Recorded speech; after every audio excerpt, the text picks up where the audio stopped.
Update. Welcome to the page and today's edition. Please pay very good attention to every video and update coming out from this page. It is very necessary and important.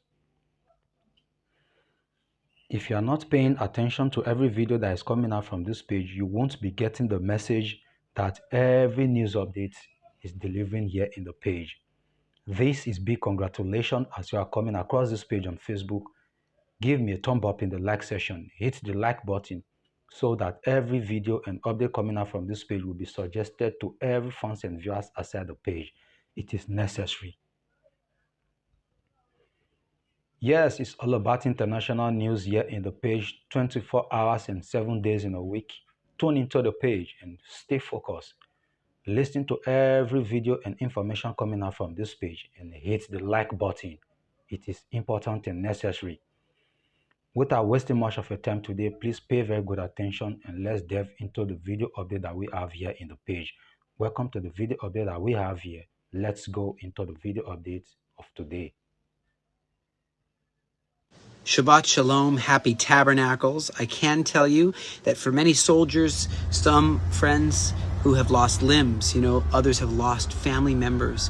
The feelings are definitely mixed as we have Steve Witkoff arrive and Trump arrive, etc., and the plan be implemented with the release of 2,000 terrorists, 275 lifetime serving terrorists for murder, 1,700 terrorists with blood on their hands from October 7th, and so on.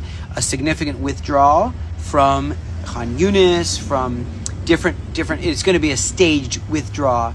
Amended maps of the Gaza deal would include, significant withdrawal from southern Gaza in different areas because of the plan. And, but there's definitely a thank you from the Prime Minister to all the soldiers who have served and continue to serve. Let me emphasize that continue to serve in multiple fronts. That's right.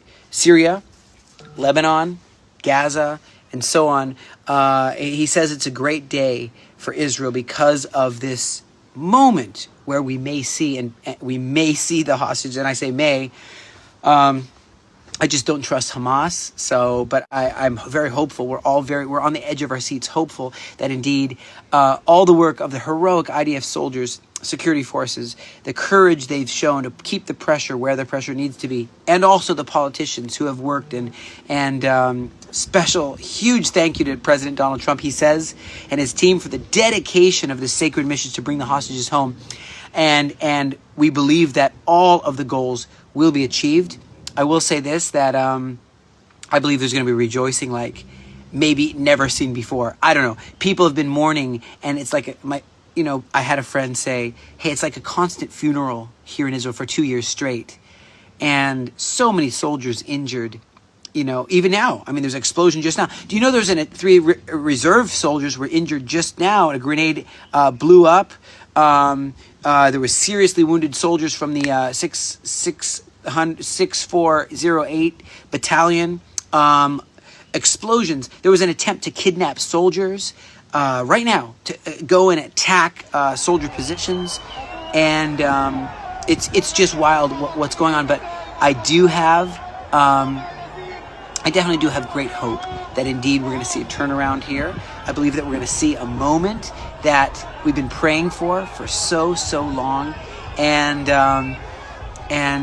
but I'll tell you, there's a mixed emotion there because there's also this mandate not to annex Judea and Samaria, which, if you look on a map of what Judea and Samaria looks like around Jerusalem, it looks almost like a Pac-Man. It looks like a mouth, and Jerusalem's right there in the middle.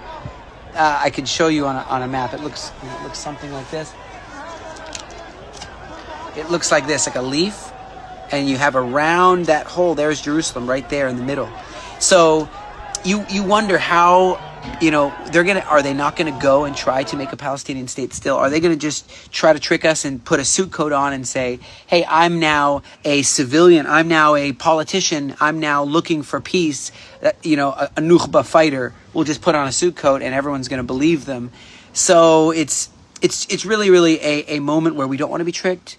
But we do have high hopes, and I just can't wait to see the return of these hostages. Now you gotta look to these verses about the restoration of these captivities, and the operation is called Shavim L'Gvulam, return to their borders. That's the operation. The Prime Minister calls this returned to their borders. And we've got Major General Nadav Lotan is forming an expert panel for this. We've got, and I think Trump should have the Nobel Peace Prize. Absolutely.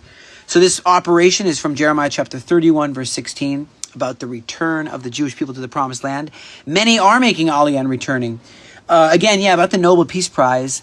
So a Venezuelan woman, Maria Cornelia Machada, a winner of the 2025 Nobel Peace Prize. I think it should have been U.S. President Donald Trump. But now, take a look for a second at this verse. I want you to turn right now to the book of Nehemiah, chapter 8. Look at verse 15, look at verse 16, and then look at verse 17 about the captivity. How it was when the captives returned and they dwelt in tabernacles. They dwelt in tabernacles and there was great joy. I'm telling you what, I don't know what's going to happen if on the lunar calendar, on our Hebraic calendar, the very day that we were taken, which is called Simchat Torah, the very last day of tabernacles, that's the day that the hostages were taken and the war broke out. If that's the day that the war fully ends and that the hostages are returned. We're in the middle of a Bible story, friends. Shabbat Shalom. Happy Tabernacles. Happy Zman Simchatenu. The time of our joy. Victory possible with the right tools.